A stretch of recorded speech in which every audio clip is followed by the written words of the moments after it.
को बहुत सुंदर कीर्तन करने के लिए हमारे अजय प्रताप प्रभु आज हमें सीधा मायापुर धाम लेके गए प्रभु। राधा माधव पंच तत्व नरसिंह भगवान रूप आज का बहुत सुंदर दर्शन विग्रह का दर्शन किया। प्रभु को हृदय से धन्यवाद देते हैं, सब भक्तों को हृदय से धन्यवाद। कीर्तन में भाग लेने के लिए अभी हम लोग मंगलाचरण करते हैं। ओम अज्ञानतिमिरान्धस्य ज्ञानांजन शलाकया चक्षुरुन्मीलितं येन तस्मै श्री गुरुवे नमः। श्री चैतन्य मनोभीष्टं स्थापितं येन भूतले स्वयं रूप कदा मह्यं ददाति स्वपदान्तिकं। वन्देऽहं श्री गुरु श्री युगपद कमलं श्री गुरु वैष्णवांच श्री रूपं साग्रजातं सहगना रघुनाथं वितं तं सजीवं स्वादेतं सावभूतं परिजं सहितं कृष्ण चैतन्य देवं श्री राधा कृष्ण पादान सहगना ललिता श्री विशाखा वितांत च। नम ओम विष्णुपादाय कृष्ण पृष्ठाय भूतले श्रीमते भक्ति वेदांत स्वामिन इति नामने। नमस्ते सारस्वती देवे गौरवाणी प्रचारिणे निर्विशेषा शून्यवादी पाश्चात्य देश तारिणे। वांछा कल्पतरुभ्य कृपा सिंधुभ्य एव च पतितानां पावनेभ्यो वैष्णवेभ्यो नमो नमः। नमो महावदान्याय कृष्ण प्रेम प्रदायते कृष्णाय कृष्ण चैतन्य नामने गौरत्मिषे नमः। हे कृष्ण करुणा सिंधु दीन बंधु जगतपते गोपेश गोपिका कांत राधा कांत नमस्तुते। तप्त कांचन गौरांगी राधे वृंदावनेश्वरी विश्वानुसुते देवी प्रणमामि हरिप्रिये। नीलांचल निवासाय नित्याय परमात्मा बलभद्र सुभद्रायाम जगन्नाथाय ते नमः। जय श्री कृष्ण चैतन्य प्रभु नित्यानंद श्री अद्वैत गदाधर श्रीवासादि गौर भक्त बिंद मुखम करोति वाचालम पंगुलंगे किम यत्किपातमहं वंदे श्री गुरु दीनतारिणं परमानंद माधवम श्री चैतन्य ईश्वरं।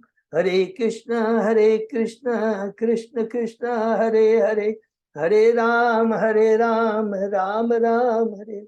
श्री श्री मंगलाचरण की जय, शिला प्रभुपाद की जय। हरे कृष्णा। आज के इस चेतन चरितामृत कथा में चर्चा में सभी भक्तों का हार्दिक स्वागत है। सभी भक्तों के चरणों में मेरा सादर दंडवत प्रणाम है। राधा माधव राधा गोविंद परम वैष्णव गुरु आचार्य साधु परम भागवत की असीम कृपा है कि हम लोग चेतन चरितामृत हमने शुरू किया है और उसको कंटिन्यू कर पा रहे हैं। चेतन चरितामृत में अभी हम लोग आदि लीला में हैं। भगवान चैतन्य महाप्रभु इस धरा पर कितने साल तक? 48 साल तक रहे थे। 1486 में उन आए और 1534 में इस धरा से अप्रकट हो गए।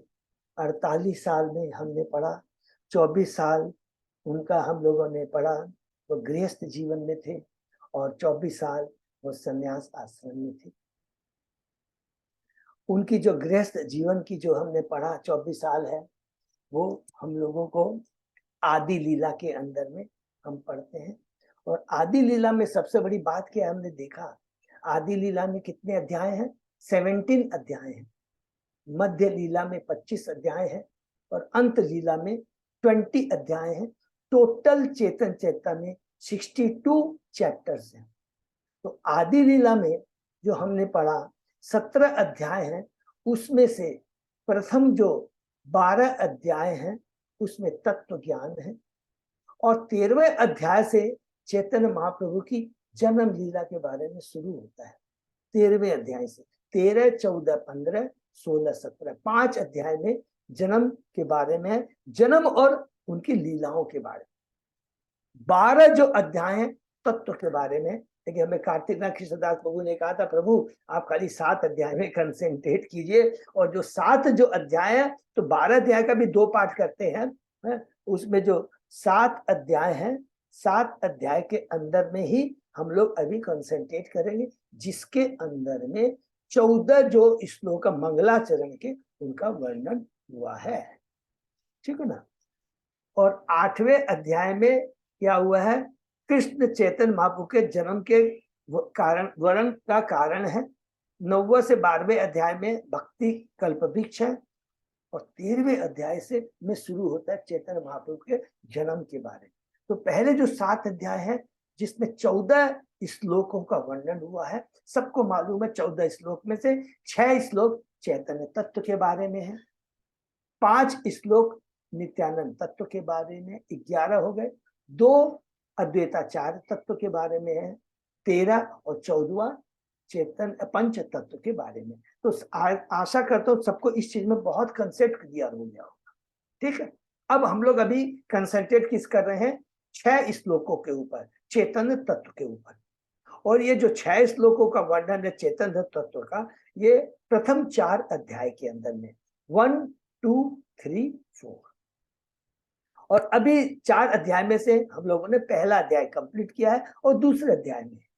तो पहले अध्याय में जो हमने कहा था कि 14 श्लोकों से जो 6 श्लोक है चेतन तत्व के बारे में, उसके अंदर में हमने क्या हमें पढ़ना है कि प्रथम जो अध्याय है उसमें जो 2 श्लोकों का वर्णन हुआ, उसमें हमने क्या पढ़ा है, नमस्कार।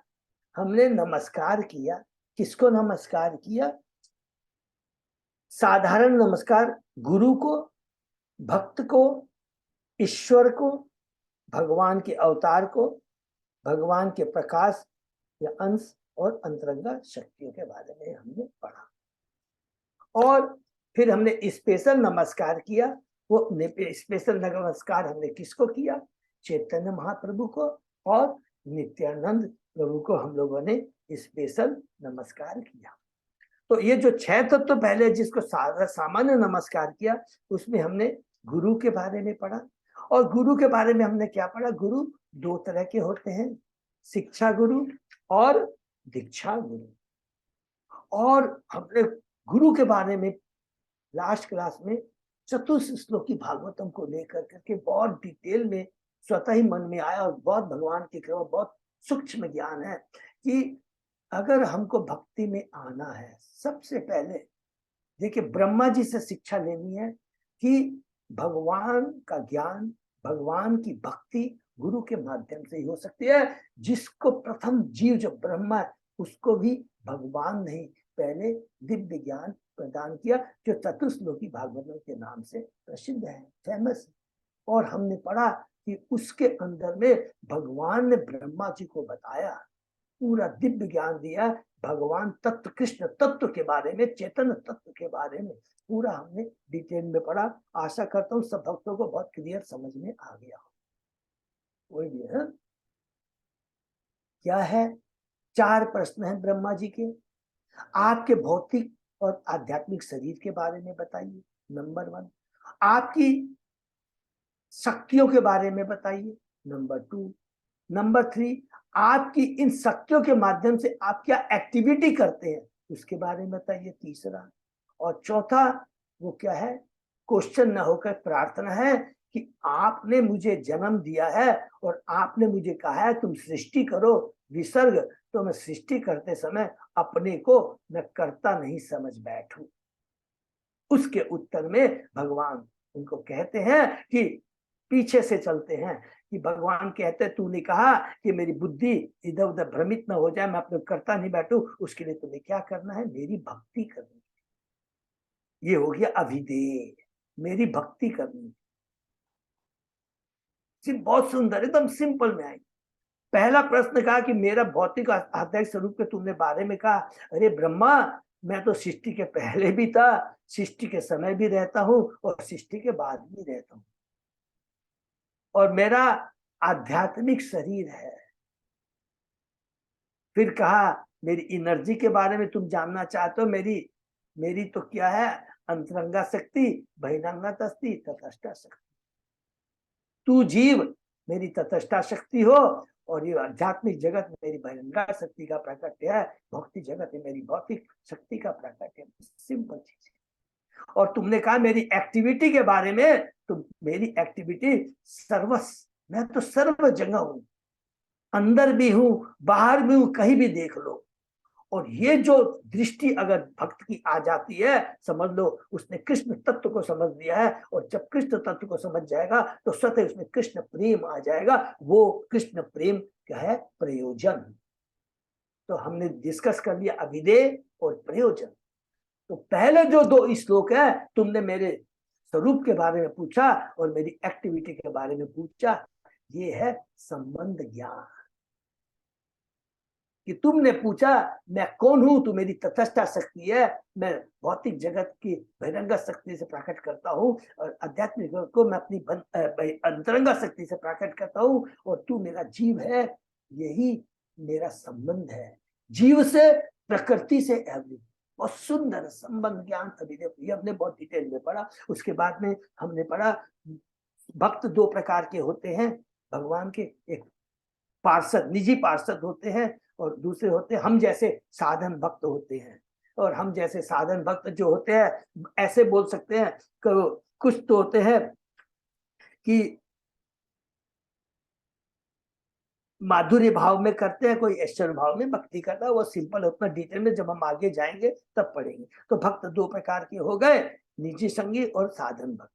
फिर तुमने मेरे अवतार के बारे में, सॉरी भगवान यहाँ पर अवतार के बारे में बताया। 6 तत्व है ना, प्लीज भूलेंगे नहीं। गुरु, उसके बाद में भक्त, भक्त का हमने डिस्कस कर लिया। गुरु के बारे में बहुत डिटेल में डिस्कस किया अभी, और पिछले बार भी डिस्कस किया। गुरु ही परम तत्व है, बहुत एकदम। गुरु के, सॉरी, गुरु ही हमारे भक्ति आदि गुरु है। गुरु के बिना हम भगवान को ज्ञान प्राप्त नहीं कर सकते, परम तत्व का ज्ञान प्राप्त नहीं कर सकते। तो गुरु भगवान का प्रतिनिधि है, कृष्ण परम तत्व है, चैतन्य महाप्रभु परम तत्व है। ठीक है, भक्त के बारे में पढ़ लिया। ईश्वर के बारे में, स्वयं भगवान ईश्वर है।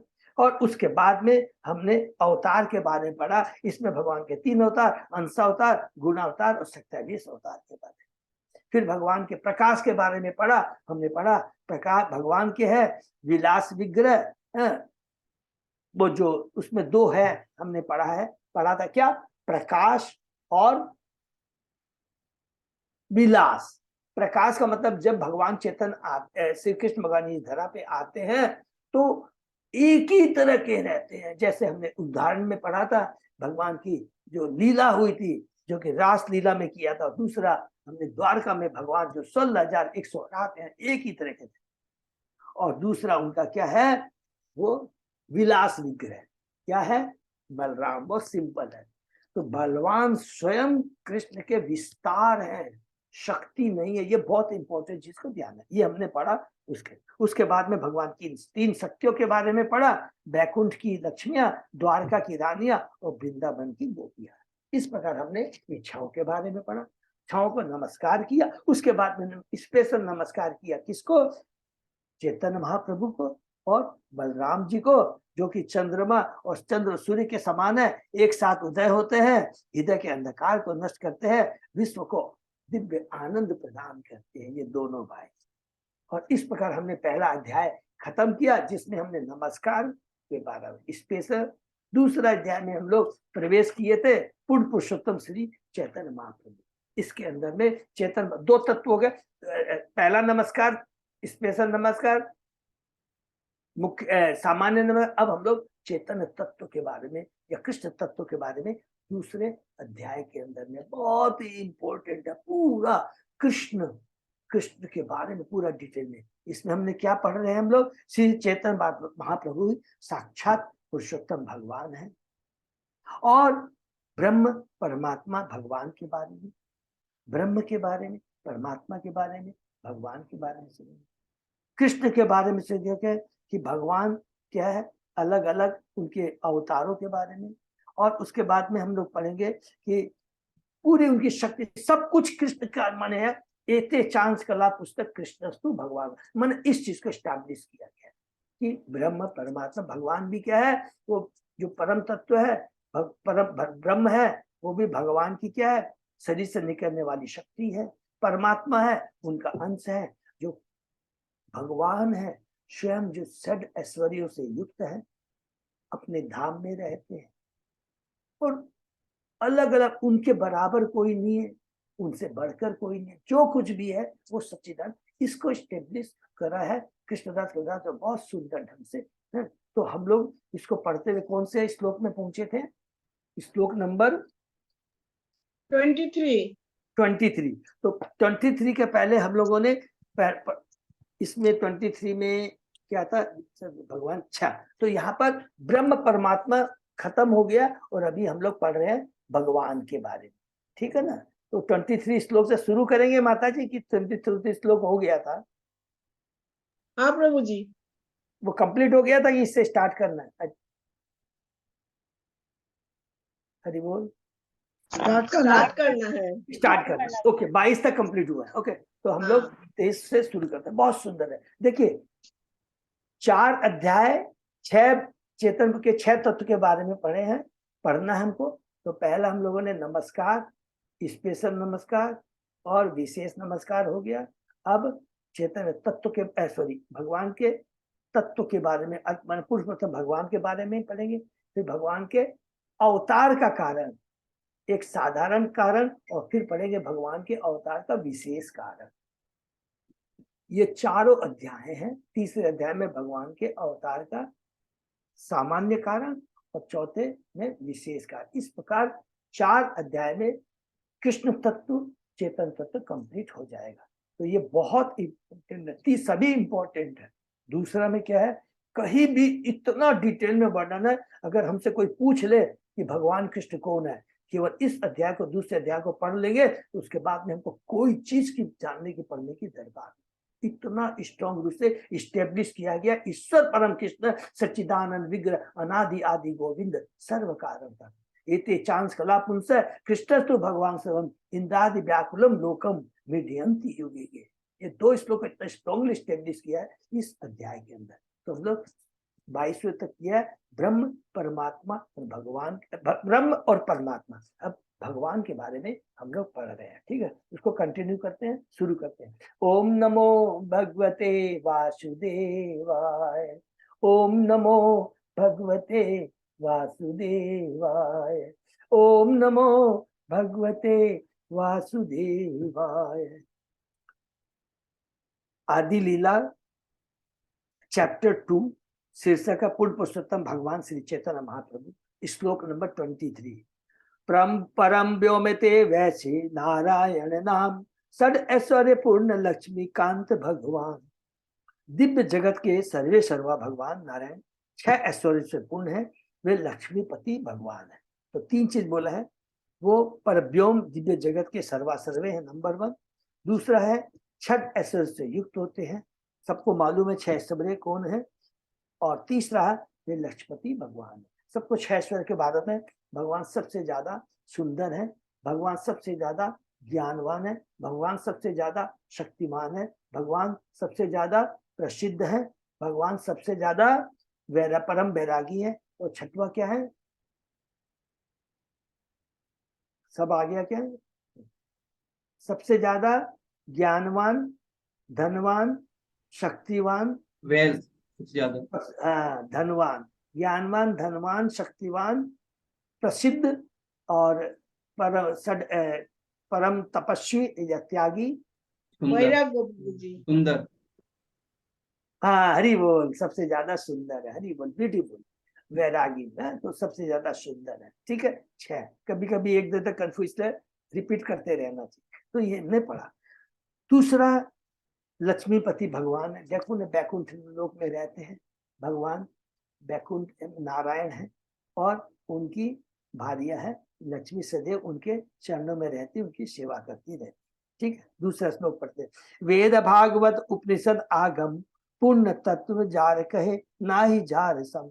फिर क्या कहते हैं, परमेश्वर वे हैं जिन्हें वेदों उपनिषद अन्य दिव्य साहित्य में परम पूर्ण के रूप में वर्णित किया गया। परम पूर्ण है, भगवान पूर्ण है, हमने पढ़ा है वो 3 4 दोष उसमें, वो पूर्ण है और हम लोग अपूर्ण है, हमारी इंद्रिय अपूर्ण है, सब पढ़ा है। और भगवान में ये कोई दोष नहीं रहती है, उनके तुल्य कोई नहीं है, न उनके बराबर है, तो उनसे ज्यादा होके बड़ा होने का सवाल ही नहीं उत्पन्न होता है।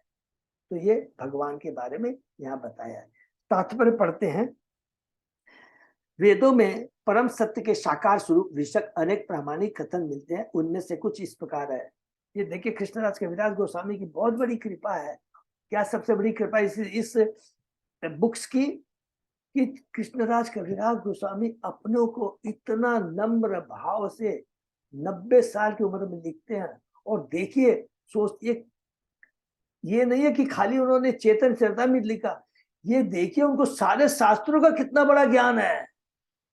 भगवत गीता ले लीजिए, भागवतम ले लीजिए, कोई भी उपनिषद ले लीजिए, कोई भी वेद ले लीजिए, सबको यहाँ कोट किया उन्होंने। ये सबसे बड़ी ऐसी बुक्स बताइए हमको, कहीं सब चीज को उन्होंने कोट किया जहां जहां दरकार होती है। तो यहाँ पर अलग अलग वेदों से, पुराणों से, भागवतम से, भगवत गीता से, सब जगह से कोट करेंगे। ठीक है, तो यहाँ पर कोट कर रहे हैं ऋक संहिता से। क्या था?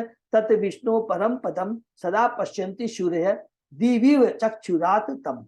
भगवान विष्णु परम सत्य है, जिनके चरण कमलों का दर्शन पाने के लिए सारे देवता सदैव लालायित रहते हैं। वे सूर्य देव की भांति अपनी शक्ति किरणों से हर वस्तु में व्याप्त हैं। वे अपूर्ण आंखों को निर्विशेष लगते हैं। हरि बोल, कितना सुंदर। वे अपूर्ण आंखों को निर्विशेष लगते हैं, क्योंकि हमारी आंखें अपूर्ण हैं। हमें भगवान को ज्ञान प्राप्त करने के लिए उनकी कृपा चाहिए, गुरु के माध्यम से कृपा मिल सकती है। नहीं तो हम लोग खाली भगवान की ज्योति तो निर्विशेष लगे, क्योंकि भगवान का कोई शाखा रूप नहीं है। हरि बोल। नारायणार्थव सिर उपनिषद में नारायणादेव समुपद्यन्ते नारायणाय प्रवर्तन्ते नारायणे प्रलीयन्ते अथ नित्यो नारायण नारायण एत वेदम सर्व यत भूतम यच भव्यम शुद्धो देव एको नारायण न द्वितीयो अस्ति कश्चित न द्वितीयो अस्ति कश्चित। उनके बराबर दूसरा कोई नहीं है।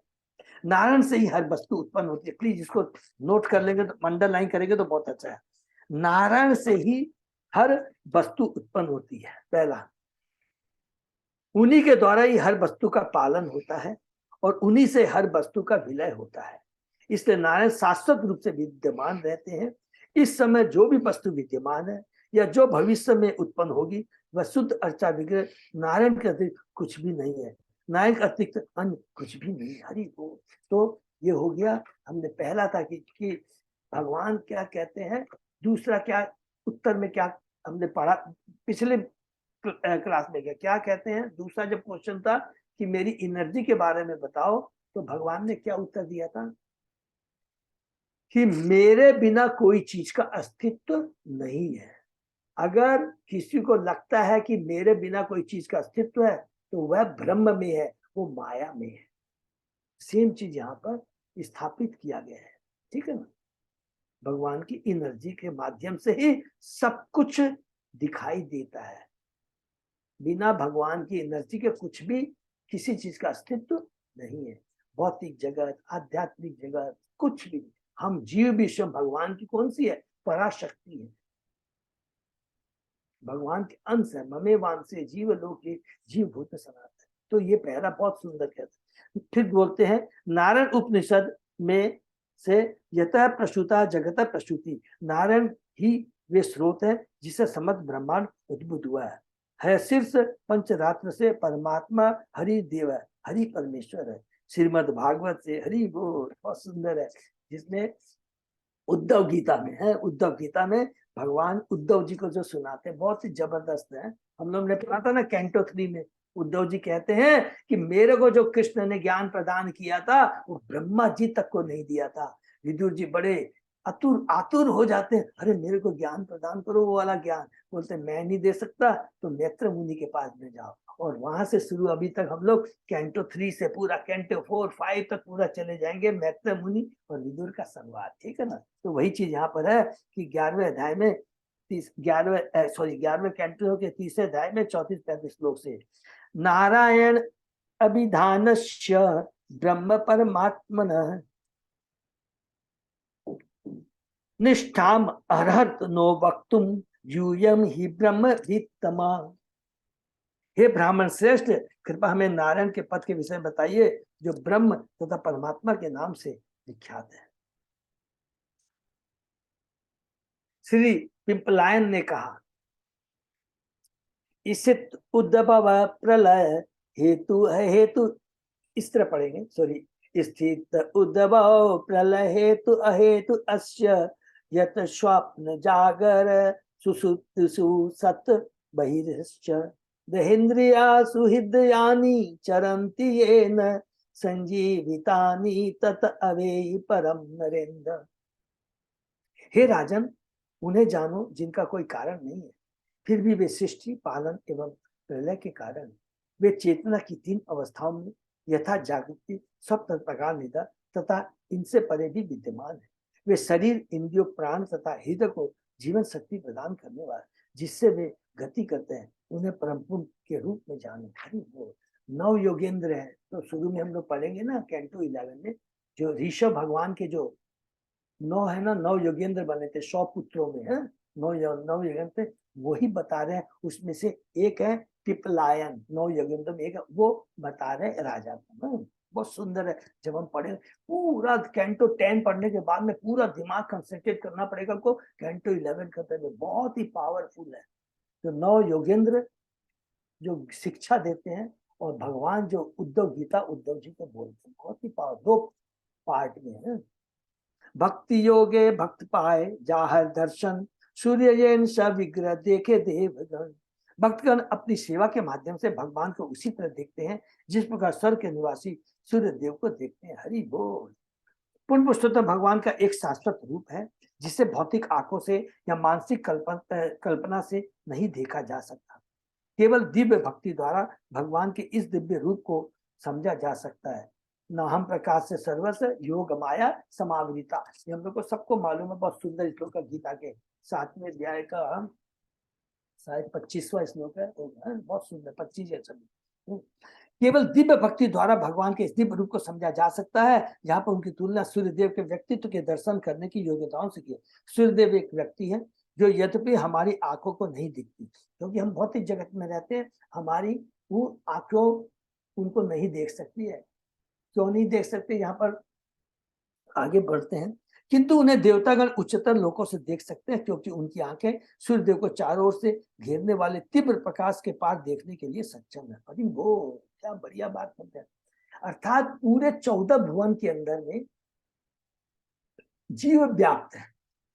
ये बहुत इंपॉर्टेंट है। गीता में हमने पढ़ा कि भगवान कहते हैं जो जीव है ना, मेरे सारे जीव पूरे 14 भुवन के अंदर में, पाताल से लेकर ब्रह्मलोक तक के अंदर, लेकिन अलग अलग भुवन में जो जीव रहते हैं, वहां की जो क्लाइमेट होती है, जिस तरह की कंडीशन, उसी के हिसाब से भगवान उसको शरीर प्रदान कर देते हैं।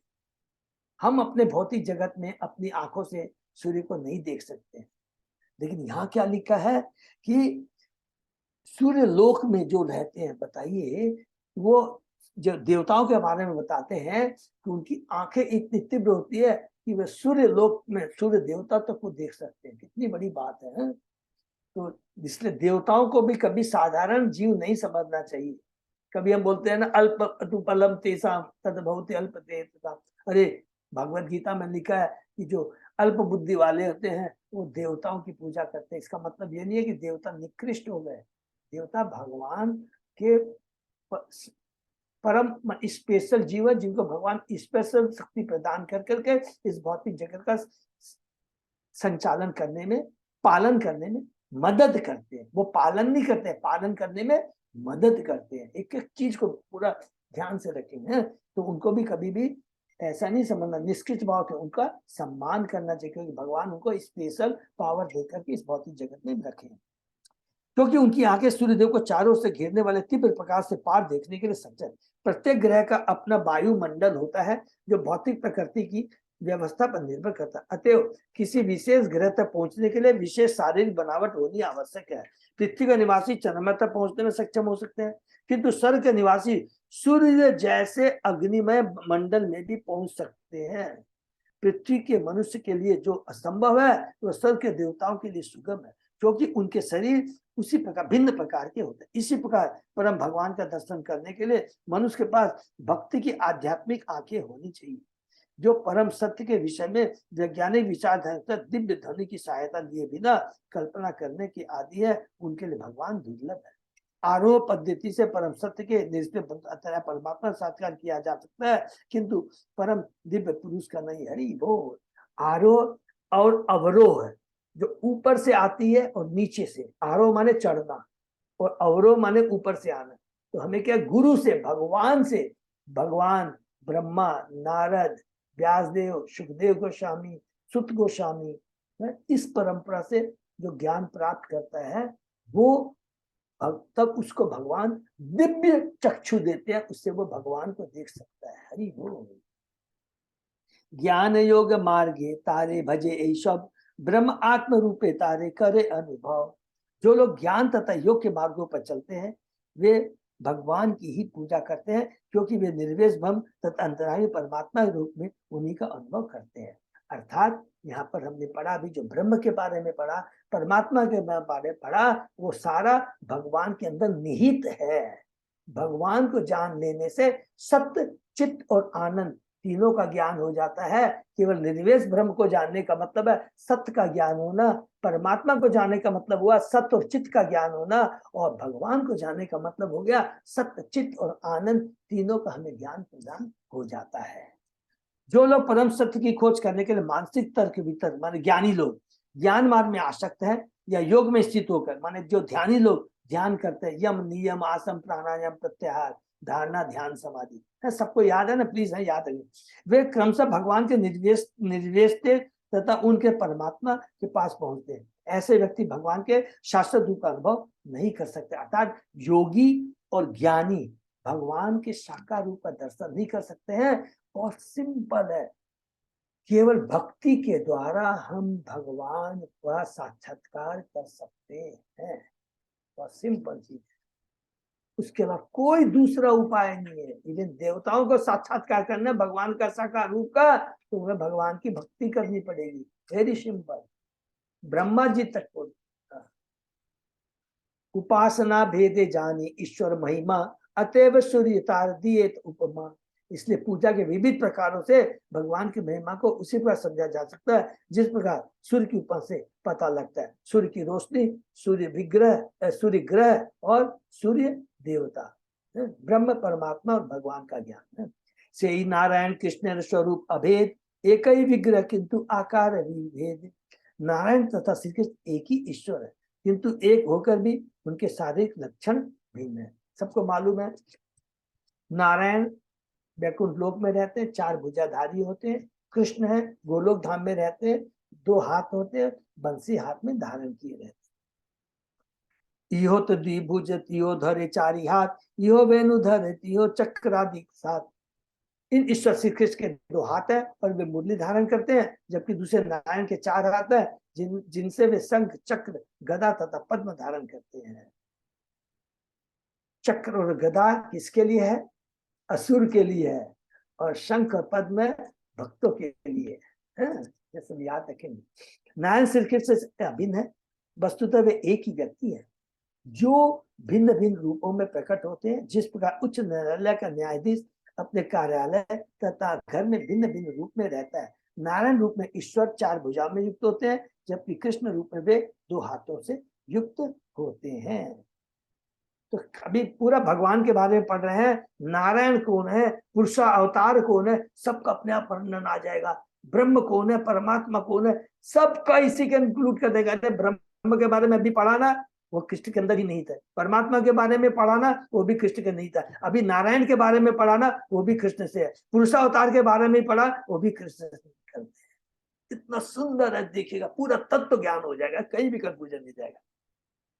नारायण तत्व न ही सर्वदेहिनाम, आत्मासि अधीशाखिल लोक साक्षी।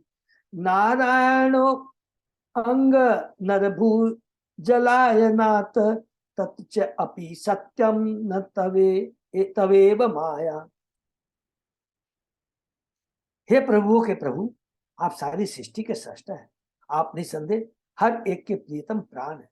तो क्या आप मेरे पिता श्री नारायण नहीं है? हरि बोल। ये सबको याद आ गया ना, ये किसका है? ये ब्रह्मा जी स्तुति करते हैं जब भगवान को, है? तो क्या आप मेरे पिता श्री नारायण नहीं है? नारायण का अर्थ है वे जिसका घर जल में, जो नर गर्भोदक्षाई विष्णु से उत्पन्न हुए, और वे नारायण तो आपके अंश हैं। आपके सारे पूर्ण अंश दिव्य हैं, वे परम पूर्ण हैं और वे माया द्वारा सृजित नहीं है। नारायण तो आपके अंश है, और गर्भोदक्षा विष्णु के नाभि से स्वयं ब्रह्मा जी बोलते मैं उत्पन्न हुआ हूँ। यह कथन श्रीमद् भागवत से लिया गया है। इसे ब्रह्मा जी ने भगवान कृष्ण की स्तुति करते हरि बोल। ये बहुत इंपॉर्टेंट है। वो ये किस समय किया सबको याद है ना, कैंटो 10 के अंदर में 14 अध्याय में, मान कैंटो 10 14 अध्याय नोट कर लेंगे। मतलब ब्रह्म विभवन लीला में जब ब्रह्मा जी भ्रमित हुए थे, उसके बाद में भगवान उनको दंड देते थे, फिर नीचे आते हैं, फिर ब्रह्मा जी जो स्तुति करते हैं ना, वो स्तुति इतनी पावरफुल है ना, पूरा कृष्ण तत्व उसमें उन्होंने अपनी प्रार्थना के द्वारा उजागर किया है। तो वही चीज यहाँ पर है। इसे ब्रह्मा जी ने भगवान कृष्ण की स्तुति करते समय कहा था। कब? जब ब्रह्मा भगवान कृष्ण द्वारा अपनी योग शक्ति का प्रसार किए जाने पर पराजित हो गए थे ब्रह्म विभवन लीला में। ब्रह्मा ने यह देखने के लिए भगवान कृष्ण की परीक्षा ली थी कि क्या सचमुच पूर्ण पुरुषोत्तम भगवान ही गोप बालक के रूप में क्रीड़ा कर रहे हैं। ब्रह्मा ने अन्य सारे बालकों को उनके बछड़ों समेत चरागाह से चुरा लिया था, किंतु चरागाह लौटकर उन्होंने देखा कि सारे बालक तथा बछड़े वहीं पर थे, क्योंकि भगवान कृष्ण ने उन्हें फिर से उत्पन्न कर दिया था। जब ब्रह्मा ने कृष्ण की यह योग शक्ति देखी तो उन्होंने हार मान ली। उन्होंने भगवान की स्तुति सृष्टि के स्वामी एवं हर वस्तु के सृष्टा के रूप में तथा हर एक जीव के भीतर स्थित परमात्मा के रूप में हम सबको प्रिय कहकर की। वही भगवान कृष्ण नारायण अर्थात ब्रह्मा के पिता है। हरि बोल। क्योंकि भगवान कृष्ण के पूर्ण अंश गर्भोदक्षाय विष्णु ने अपने आप को गर्भ सागर में स्थापित करके अपने शरीर से ब्रह्मा को जन्म दिया था। तो प्लीज ये लिखा है, फिर भी याद है, फिर भी नोट करेंगे।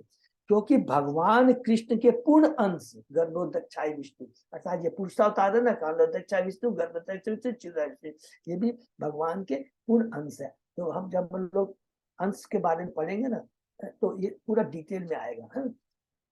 अवतार के बारे में नहीं कह रहे, अंश के बारे में। ये सब भगवान के पूर्ण अंश है। पुरुषावतार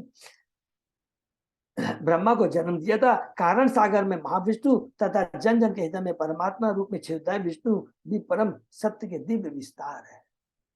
तो पुरुषावतार के बारे में उसमें यह गर्भोदक्षाय विष्णु जिनके नाभि से कमल निकला, उस कमल से भगवान ब्रह्मा जी की उत्पत्ति हुई, प्रकट हुआ। शिशुवत्स हरि ब्रह्मा करी अपराध, अपराध समझाइते मांगे ने प्रसाद। कृष्ण के साथियों तथा बछड़ों को चुराने का अपराध करने के बाद ब्रह्मा ने अपने अपराध के लिए भगवान से क्षमा याचना की और दया करने की याचना की। तुम्हारा नाभि पद्म हेते आमार जन्मोदय, तुम्ही पिता माता आमी तुम्हारे तनय। मैंने उस कमल से जन्म लिया जो आपकी नाभि से निकला था, इस तरह आप मेरे पिता माता दोनों हैं। विरंची भगवान है। और उस दिन जो प्रश्न कर रहे थे ना कि पीके लीला प्रभु, अब याद आ गया यहाँ पर कि ब्रह्मा जी को स्वयंभू और स्वायंभू दोनों में फर्क है। यह स्वयंभू और वह स्वायंभू, वाह है, क्लियर हो गया। वो स्वयंभू मनु है, ठीक है। और ये स्वयंभू बने जो स्वयं भगवान के नाम, जिनके बिना माता के जो प्रकट हुए हैं। तो यहाँ पे एकदम क्लियर हो गया ना, जो आपकी नाभि से निकला, इस तरह आप मेरे माता पिता दोनों हैं और मैं आपका पुत्र हूँ। हरि बोल। पिता माता बाल के नालय अपराध, अपराध क्षम मोरे करह प्रसाद। माता पिता अपने संतान के अपराधों को कभी गंभीरता पूर्वक नहीं लेते, अतः मैं आपसे क्षमा याचना करता हूँ और आपका आशीर्वाद चाहता हूँ। वेरी बोल। यहाँ पर से एक चीज हम लोग और चीज पढ़ सकते हैं। देखिए जहां जहां हमने पढ़ा है ना, तो प्लीज उसको रिकलेक्ट करेंगे और यहाँ पर नोट करेंगे कि हम जब भी कोई गलती करते हैं, पश्चाताप जब करते हैं ना, तो बड़े से बड़ा कितना भी क्रोधी हो, कितना भी बड़ा से बड़ा, अगर वो असुर प्रवृत्ति वाला नहीं है, हमको क्षमा कर देगा। इसलिए जो पश्चाताप करना और उसके लिए क्षमा मांगना, ये भी एक बहुत बड़ी कला है और ये बहुत बड़ा एक चीज है। कभी भी वो कब हम कर सकेंगे, जब हमारे अंदर में कोई ईगो नहीं रहे, अहंकार नहीं रहे। तुरंत हम शंकरसन भगवान से प्रार्थना करेंगे, हे शंकरसन भगवान, मेरे जो मिथ्या अहंकार है उसको नष्ट करो। हे वासुदेव, मेरी कलुषित चेतना को नष्ट करो। रोज हम प्रार्थना करेंगे तो 100% देखिएगा हमारे में तिनादपि सुनिचेन तरोरूपी मानी न माने देने कीर्तनी सदारी, ये भाव हमेशा बना रहेगा। तो कितना यहाँ पर खुद ब्रह्मा जी प्रथम जीव है, वो प्रार्थना कितनी सुंदर है। माता पिता अपनी संतान के अपराधों को कभी गंभीरता पूर्वक नहीं लेते। आप मेरे पिता हैं, अतः मैं आपसे क्षमा चाहता हूँ, क्षमा करता हूँ, क्षमा याचना करता हूँ और आपका आशीर्वाद चाहता हूँ। बोलता है कि क्षमा तो बात की बात है, क्षमा तो मेरे को करे ही आप, उसके बाद अपना आशीर्वाद दीजिए। क्या आशीर्वाद देंगे? कि मैं इस तरह दोबारा भ्रमित नहीं हूं। कृष्ण कहें ब्रह्मा तुम्हारे पिता नारायण, आमी गोप तुम्ही कैचे अमार नंदन। श्री कृष्ण ने कहा, हे ब्रह्मा, आपके पिता तो नारायण है, मैं तो एक गोप बालक हूँ, आप मेरे पुत्र किस तरह हो सकते हो। यहाँ पर देखिए कितना सुंदर भगवान मजाक करते हैं। अरे मैं तो छोटा सा ग्वाल बालक हूँ और तुम्हारे तो नारायण हूँ। लेकिन भगवान बोलेंगे, अरे भाई यही गोप बालक नारायण उनका अंश है। हम लोगों ने पढ़ा ना, कृष्ण, कृष्ण से बलराम, बलराम से मूल संकर्षण वासुदेव, प्रद्युम्न अनिरुद्ध, मूल संकर्षण से नारायण निकलते हैं।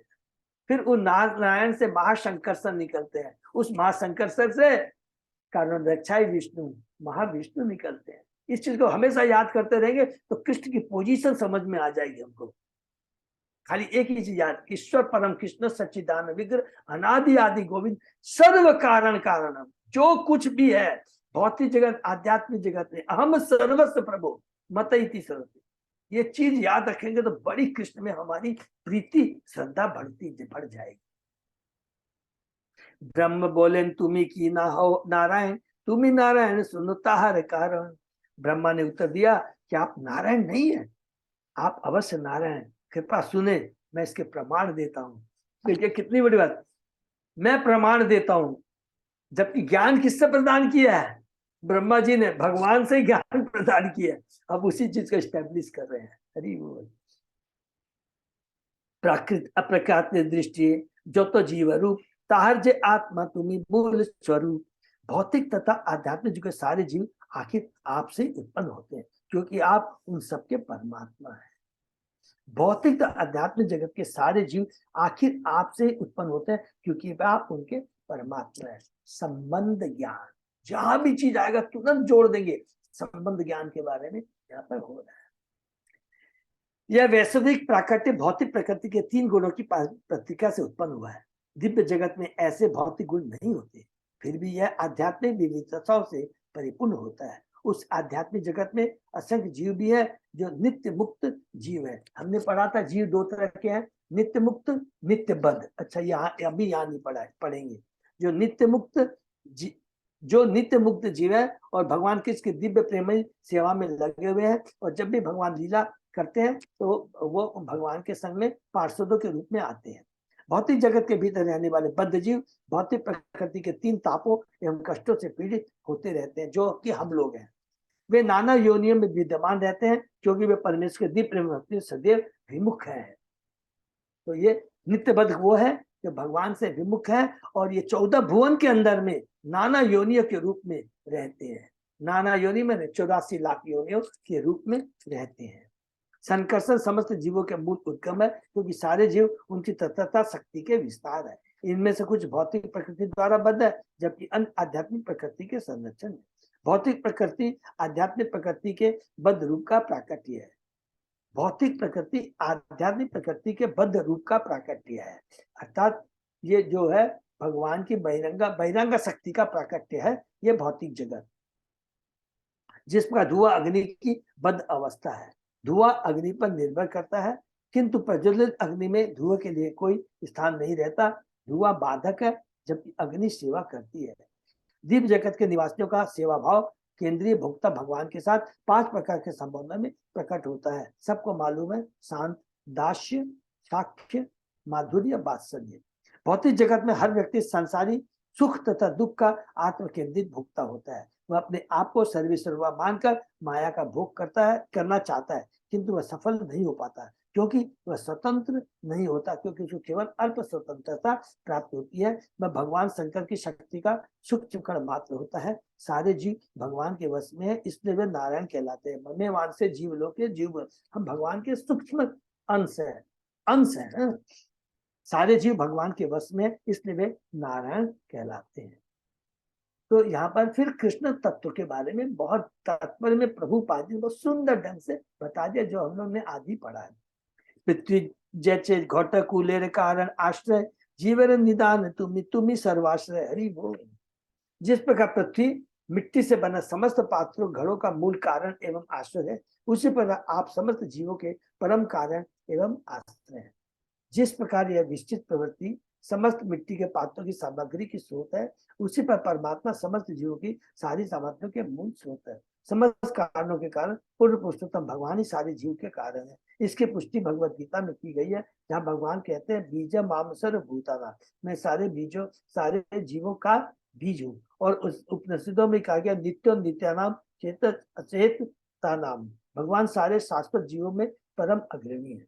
भगवान समस्त जड़ चर्चा चेतन जगत के स्रोत है। विशिष्ट अद्वैतवाद दर्शन के समर्थक वेदांत सूत्र की व्याख्या यह क्या करते हैं कि यद्यपि जीव के दो प्रकार के शरीर होते हैं, सूक्ष्म मन बुद्धि अहंकार एवं स्थूल 5 तत्वों से मुक्त, और यद्यपि वह इस प्रकार 3 शारीरिक आयाम स्थूल आध्यात्मिक में रहता है, फिर भी वह अंततः आध्यात्मिक जीव ही होता है। उसी प्रकार सब क्लियर है ना कि जीव आध्यात्मिक है, भौतिक जगत में आता है, भौतिक शरीर मिलता है, वो 8 तत्वों से बना होता है, स्थूल तत्व, सूक्ष्म तत्व, पृथ्वी अग्नि जल वायु आकाश और मन बुद्धि अहंकार।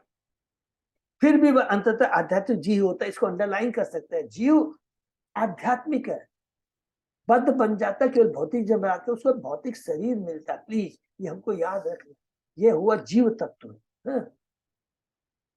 इसी प्रकार भौतिक आध्यात्मिक जगतों को उत्पन्न करने वाले पूर्ण पुरुषोत्तम भगवान परमात्मा है। जिस प्रकार व्यष्टि आत्मा अपने स्थूल तथा सूक्ष्म शरीर में प्राय एक समान है, उसी पर भगवान भौतिक आध्यात्मिक जगत में प्राय एक रूप जैसे है। यह भौतिक जगत पदार्थ पर आधित्य जताने का प्रयास करे बद्ध जीवों से भरा है। यह भौतिक जगत भगवान की बहिरंगा शक्ति की अभिव्यक्ति है, और आध्यात्मिक जगत तो भगवान के पूर्ण सेवकों से भरा है। वह भगवान की अंतरंगा शक्ति की अभिव्यक्ति है। कौन सा? आध्यात्मिक जगत। भौतिक जगत भगवान के बहिरंगा शक्ति का प्रकट है। आध्यात्मिक जगत, कितनी बढ़िया बात लिखा है, देखा, आध्यात्मिक जो भगवान के पुण्य सेवकों से भरा है। इसको भी अंडरलाइन कर सकते हैं, पढ़ते पढ़ते बड़ी इंपॉर्टेंट चीज है। आध्यात्मिक जगत भगवान के पुण्य सेवकों से भरा, माने आध्यात्मिक जगत पूरे सृष्टि का 75% है, अर्थात वहां पर 100 लोग हैं तो भौतिक 75 लोग हैं, तो भौतिक जगत में 25 ही लोग हैं। और भौतिक जगत का मतलब क्या हुआ? पूरा 14 भुवन के अंदर, ये याद। और असंख्य, ऐसे असंख्य ब्रह्मांड है, खाली एक ब्रह्मांड नहीं, प्लीज, असंख्य ब्रह्मांड है। तो सोचिए आध्यात्मिक जगत कितना बड़ा है, और हम सोचते हैं अरे बाप रे, माने खाली इस, अभी हम लोग भूलोक को ही देखते हैं, पूरा यहाँ पर पूरे शिष्ट भौतिक जगत है, भूलोक माने पृथ्वी लोक को ही देखते हैं तो कितना बड़ा लगता है, कितने देश है, कितने वो है। ये तो कुछ भी नगण्य है, नगण्य है। वह भगवान की अंतर शक्ति की अभिव्यक्ति है। चूंकि सारे जीव पूर्ण पुरुषोत्तम भगवान के क्षुद्र स्फुलिंग है, अतः भगवान भौतिक तथा आध्यात्मिक दोनों ही जगतों के में परमात्मा है। भगवान चैतन्य के अनुयायी वैष्णव अचिंत भेदाभेद तत्व के दर्शन पर बल देते हैं, जिसके कारण भगवान हर वस्तु के कार्य कारण होने के कारण अचिंत रूप से एक ही साथ अपनी शक्ति की अभिव्यक्ति के साथ एक तथा इससे भिन्न है। जब भी अचिंत भेदाभेद का आएगा प्रश्न, कभी भी हम लोग तर्क में नहीं जाएंगे, सिंपली एक एग्जाम्पल पकड़ेंगे और एक्सप्लेन कर देंगे। कौन सा एग्जाम्पल करेंगे? सूर्य, सूर्य की रोशनी, सूर्य से सूर्य की रोशनी निकलती है, बिना सूर्य के सूर्य की रोशनी का कोई अस्तित्व नहीं है। उसी प्रकार भगवान शक्तिमान और शक्ति, तो भगवान शक्तिमान से ये सारी शक्ति निकली है। ये भौतिक जगत में भगवान की शक्ति का प्राकट्य, लेकिन भगवान उससे प्रभावित नहीं रहते, अलग रहते हैं। जैसे सूर्य की रोशनी को आकर हम कहेंगे कि ये सूर्य है, तो बोलना उचित होगा क्या? सूर्य की रोशनी सूर्य नहीं है, सूर्य की रोशनी सूर्य से निकली है, तो ये बोलेंगे है? उससे समझ में आ जाएगा शक्तिमान और शक्ति, इसको बोलते हैं अचिंत भेदाभाद, अर्थात जो शक्ति शक्तिमान से निकली है। तो वो शक्ति शक्तिमान है भी नहीं भी है। शक्तिमान किस लिए है? क्योंकि शक्ति से, शक्तिमान किस लिए? क्योंकि वो शक्तिमान से निकली है।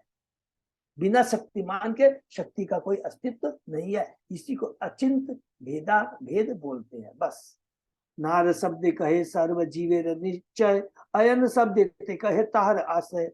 नार शब्द समस्त जीवों के समुचय को बताता है, और अयन शब्द उन सबके आश्रय को बताने वाला। हरि बोल। नारायण, नार माने ये जीव, और अयन जो जिनकी शरण में ये नारायण, सारे जीव जिनकी शरण में है उसको कहते हैं नारायण। इसको भी नोट कर लीजिए, कभी आपसे नारायण का तो पूछा जाएगा तो हम बता देंगे। है अयन माने आश्रय देने वाले, सबको आश्रय देने वाले। नार ये जीव को आश्रय देने वाले को नारायण कहते हैं। अतएव तुम्ही अहो मूल नारायण, एक ही हेतु सुन द्वितीय कारण। अतएव आप आदि नारायण है, यह हुआ पहला कारण। अब मैं दूसरा कारण बताता हूँ, कृपा उससे सुने। जीवेर ईश्वर पुरुषादि अवतार, तहा सभा होते तो मत ऐश्वर्य अपार। जीवों के प्रत्यक्ष ईश्वर पुरुष अवतार है, बहुत सुंदर है। जीवों के प्रत्यक्ष ईश्वर पुरुष अवतार है, किंतु आपका ऐश्वर्य एवं शक्ति उनसे कहीं अधिक उन्नत है। अतएव अधीश्वर तुम्हें सर्व पिता, तुम्हारा शक्ति ते तारा जगत रक्षिता। अतएव आप हर एक के आदि पिता, आदि स्वामी हैं। वे पुरुषावतार आपकी शक्ति से ही ब्रह्मांडों के रक्षक है। इसको भी बहुत इंपॉर्टेंट है, वे पुरुषावतार आपकी शक्ति से ही ब्रह्मांडों के रक्षक है। ये पुरुषावतार भी आपके ही स्रोत हैं, ये कृष्ण है। नारेर अयन जाते कर पालन, अतः अहो तुम्ही मूल नारायण। क्योंकि आप समस्त जीवों के आश्रयों की रक्षा करते हैं, अतः आप मूल नारायण। भौतिक जगत में जीवों के अधिष्ठाता देव तीन पुरुष अवतार है, किंतु श्री कृष्ण द्वारा इन पुरुषों से कहीं अधिक निश्चित है। क्योंकि हमने पढ़ा है मूल संकर्ष, महासंकर्षण से ये पुरुषावतार आते हैं। कर्णोदक्षा विष्णु, फिर वो अपने को एक्सपांड करते हैं गर्भोदक्षा विष्णु से, तो गर्भोदक्षा विष्णु अपने को एक्सपांड करते हैं क्षीरोदक्षा विष्णु के रूप। अतः श्री कृष्ण आदि पिता तथा स्वामी है, जो अपने विभिन्न पूर्ण अंशों के माध्यम से समस्त सृष्टियों की रक्षा करते हैं। क्योंकि वे जीव समुदाय के आश्रयों को भी धारण करते हैं, अतः इसमें कोई संदेह नहीं कि श्री कृष्ण आदि मूल नारायण है। तृतीय कारण सुन श्री भगवान, अनंत ब्रह्मांड बहु वैकुंठाधिधाम। हे प्रभु, हे पूर्ण पुरुषोत्तम भगवान, कृपा मेरे तीसरे कारण को सुने। ब्रह्मांड असंख्य है और दिव्य वैकुंठ लोक अनेक है। एते जो तो जीव तारते कालिक कर्म, तहा देखो साक्षी तुम्ही जान सब मर्म। आप इस भौतिक जगत में तथा दिव्य जगत दोनों में समस्त जीवों के भूत, वर्तमान तथा भविष्य के समस्त कर्मों को देखते हैं। ये तीसरा कारण है। चाहे भौतिक जगत हो, आध्यात्मिक जगत में जितने भी जीव हैं, उनके बारे में, उनके कर्मों के बारे में उनके साक्षी हैं, सब कुछ है। परमात्मा के रूप में भगवान प्रत्येक जीवों के हृदय में रहते हैं और उनके कर्मों के साक्षी है। और उनके कर्मों को भगवान रिकॉर्ड करके किसको भेज देते हैं? यमराज जी को भेज देते हैं, ठीक है ना। फिर उस हिसाब से जो कुकर्म करता जाए उनको पनिशमेंट मिलता है, और फिर उसके बाद में पुनः इस भौतिक जगत में आते हैं अपने कर्म और अपने स्वभाव के अनुसार। चूंकि आप इस सब कर्मों के साक्षी हैं, अर्थात सबका सार जानते हैं। तुम्हारे दर्शने सर्व जगत स्थिति, तुम ही न देखी लेकारो ना ही स्थिति गति। सारे जगत इसलिए विद्यमान है क्योंकि उन पर आपका निरीक्षण है। आपके निरीक्षण के बिना कोई न तो जीवित रह सकता है, न हिल सकता है, न अस्तित्व बनाए रख सकता है। इसको अंडरलाइन कर देंगे। ये सब भगवान के बारे में। नारे अयन जाते कौर दर्शन, ताहते हो अहो तुम्ही मूल नारायण। आप सारे जीवों की गतियों का निरीक्षण करते हैं, इसलिए भी आप आदि भगवान नारायण हैं। श्री कृष्ण अपने परमात्मा रूप में दिव्य तथा भौतिक सृष्टि दोनों के ही सभी जीव के हृदय में वास करते हैं। हरि बोल। ये बहुत इंपॉर्टेंट श्लोक है, जो मेरे कार्तिकनाथ कृष्ण प्रभु ने मेरे को इसको नोट करवाया था, याद आ गया कि परमात्मा भौतिक जगत और आध्यात्मिक दोनों जगत में जीवों के हृदय में निवास करते हैं। श्री कृष्ण अपने परमात्मा रूप में दिव्य तथा भौतिक सृष्टि दोनों के ही सभी जीवों के हृदय में वास करते हैं। परमात्मा रूप में समस्त जीवों के भूत, वर्तमान तथा भविष्य में संपादित समस्त कर्मों का अवलोकन करते हैं। श्री कृष्ण जानते हैं कि जीवों ने गत सैकड़ों हजारों जन्मों में कौन से कर्म किए, वे जो कुछ अब कर रहे हैं उसे देखते हैं, अतः उनके वर्तमान कर्मों के उन फलों से अवगत रहते हैं जो भविष्य में फलित होंगे। इसको अंडरलाइन कर लेंगे। कितनी बड़ी बात लिखा है। देखिए ये भक्ति रसामृत सिंधु में भी है ना, कि वो कौन सा श्लोक है ना, कि हम जो कर्म करते हैं बीज के रूप में है, जब गलत का बीज, फिर उसके बाद में पौधा बनते हैं, धीरे धीरे कर कर करके पूरा पेड़ बन जाता है, और फिर उसमें फल लगते हैं। हम जैसे कर्म करते हैं वैसा हमें फल मिलेगा। तो कभी भी ये नहीं, फिल्म बीजम कूटम। हरि वो फलम कूटम बीजम, यस हरि वो। अजय पदार्थ प्रभु ने बताया, बहुत इंपॉर्टेंट श्लोक है। कभी भी ये नहीं सोचना अरे इस जन्म में हमने तो कुछ कर्म, बुरे कर्म किए नहीं। अरे भाई तुमने नहीं किए, कृष्ण तो जानता, परमात्मा के रूप में साक्षी उन्होंने नोट किया है, और नोट करके यमराज को दिया है, और हमको उसका फल मिल रहा है। उस समय तो हो सकता है कि 100 जन्म पहले हमने गलती की हो, उस समय बीज बड़ा था, और अब फल के रूप में आज हमें उसे भोगना पड़ रहा है। ये बहुत इंपॉर्टेंट यहाँ पर लिखा है, जो भविष्य में फलित होंगे, इसको अंडरलाइन करेंगे तो सारा क्लियर हो जाए। भविष्य में फलित होंगी, जैसा कि भगवद गीता में कहा गया है, भौतिक शक्ति के ऊपर उनके दृष्टिपात करते ही संपूर्ण विराट जगत उत्पन्न हो जाता है। उनकी अध्यक्षता के बिना कुछ भी अस्तित्व में नहीं रह सकता, क्योंकि वे उस स्थान को भी दे सकते हैं जहाँ समस्त जीव समुचे आश्रय लेता है, अतः वे मूल नारायण हरि बोल। तो यहीं पर हम लोग विराम देते हैं। तो अभी केवल कृष्ण के बारे में, ब्रह्म, परमात्मा और भगवान, अभी खाली इसी में हम लोग हैं। ब्रह्म पढ़ा, परमात्मा पढ़ा, और भगवान के रूप में कितना सुंदर वर्णन आ रहा है। कहीं भी कोई डाउट नहीं रहेगा। जब भी किसी को, अभी हम लोग ये बहुत चेतन चरितामृत लेवल में, जब भी कोई कंफ्यूजन हो, कोई तर्क करे, सीधा ये खोल के दिखा देंगे। इतने उपनिषद पुराण का वर्णन दे रहे हैं, भगवत गीता का वर्णन दे रहे हैं, भागवतम का यहाँ रेफरेंस आएगा, और क्या क्या चीज हमको चाहिए। भागवतम का ये आएगा क्या, एते चांस कला पुष्ण कृष्णस्तु भगवान से, ईश्वर परम कृष्ण सच्चिदानंद अनादि आदि गोविंद सर्व कारण ब्रह्म संहिता से आएगा। और इतना हम लोग कितने बड़ा याद भी नहीं रहेंगे, अलग अलग। तो कृष्ण ही सर्व कारण कारण में, ये हम लोग पढ़ रहे हैं, और नेक्स्ट क्लास में इसको कंटिन्यू करेंगे। हरे कृष्णा। ये हम लोग विराम देते हैं, और इसको हम लोग बार बार पढ़ते रहना चाहिए, बहुत बढ़िया है। नहीं तो क्या, बुद्धि से फिसल जाएगा। तो किसी का कोई प्रश्न है तो लोग यहीं पे। हरे कृष्ण प्रभु जी। हाँ मेरा माता एक जी, प्रश्न है। हाँ बोलिए माता जी। ये श्लोक नंबर 25 में आप एक से बताए, मैं एक से निकाल लेता हूँ माता जी। मैं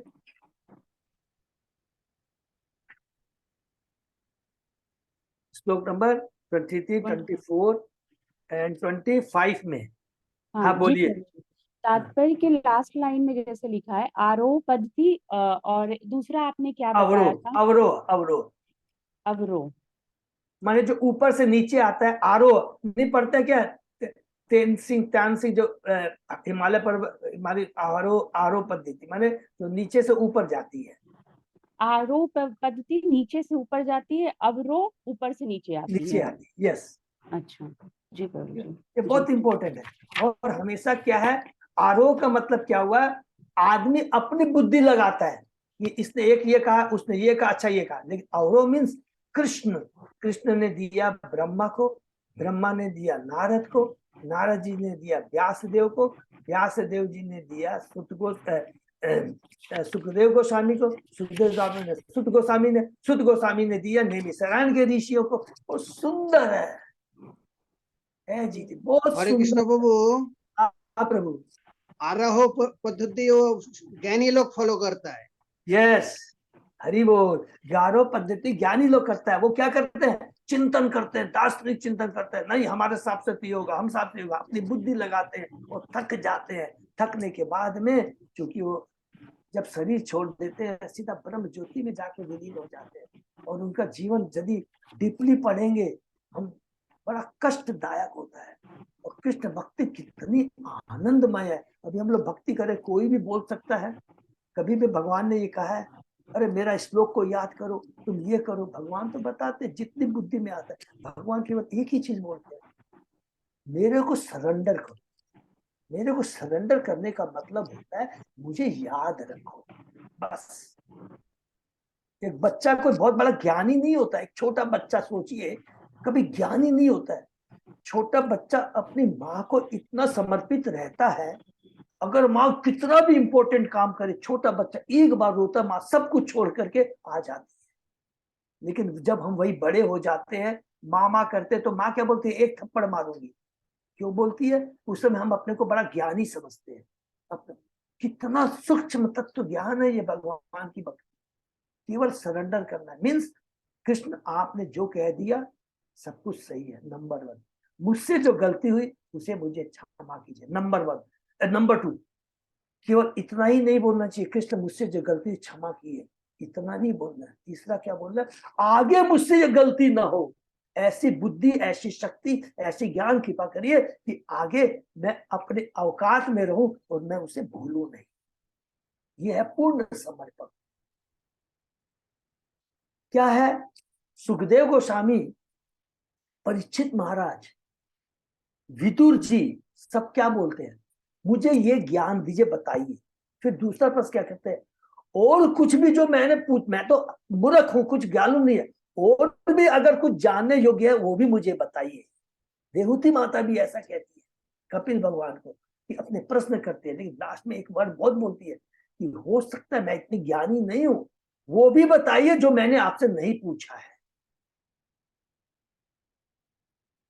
पृथु महाराज क्या बोलते हैं? आप तो पिता हैं, आप जानते हैं कि एक पुत्र को क्या चीज की दरकार है। इसको कहते हैं पूर्ण समर्पण। कभी हम सोचेंगे हमारे में इतनी बुद्धि, हम सारे क्वेश्चन कर लेंगे, ये हमारा भ्रम है। सिंपली बोलिए कि मेरे लिए हे प्रभु, हे गुरु, क्या उचित है, क्या उचित है, वो आप बताइए। तब स्वतः गुरु, इसका मतलब पूर्ण सरेंडर हो जाते हैं। उसके बाद जब हम पूर्ण सरेंडर होते हैं तो गुरु का और भगवान का दायित्व तो बहुत बढ़ जाता है। ये तत्व ज्ञान है, ठीक है ना। हरे कृष्णा। तो ये पे विराम देते। तो नेक्स्ट फ्राइडे को प्रभु अभी डिस्कस कर सकते हैं 1 मिनट, क्योंकि रथ यात्रा में रहेगी हम लोग। तो अजय प्रधान नेक्स्ट वीक में तो प्रभु जी फिर सारी सेवा में सब तो लेट से आएंगे। क्योंकि लेट से आएंगे इसलिए थोड़ा वो रहेगा, तो इसलिए नेक्स्ट वीक में हम लोग अगर होगा तो मैसेज कर देंगे, नहीं तो फिर ऐसे अपने कर देंगे, नहीं तो नहीं कर पाएंगे, क्योंकि यह बहुत सेवा रहती है, 9-9-10 बजे तक वहां रहते हैं, फिर आते आते वो हो जाता है, और उस समय मूड भाव भी और पूरा दूसरा रहता है। रथ यात्रा के हाँ, यात्रा में कि यार दूसरे दिन की आने ये में लेट सेवा, हो जाता है तो फिर सुबह में रेडी होना मुश्किल हो जाए। वो भी होता है, भाव भी तो उधर रहता है ना कि दूसरी सेवा है, अभी ये हाँ, वही करना वही है, वही। ये भाव रहता है यार कल की ये सेवा आपको ये करना है। तो इसको हम लोग विराम देते हैं, लेकिन जो पढ़ा प्लीज भगवान से प्रार्थना करें हम लोग इसको कंटिन्यू कर पाए। हरे कृष्ण, दंडवत प्रणाम। विराम देते हैं। हरि हरे कृष्ण से भक्तों का बहुत बहुत धन्यवाद। तो आज इस समय विराम करते हैं। हरि बोल।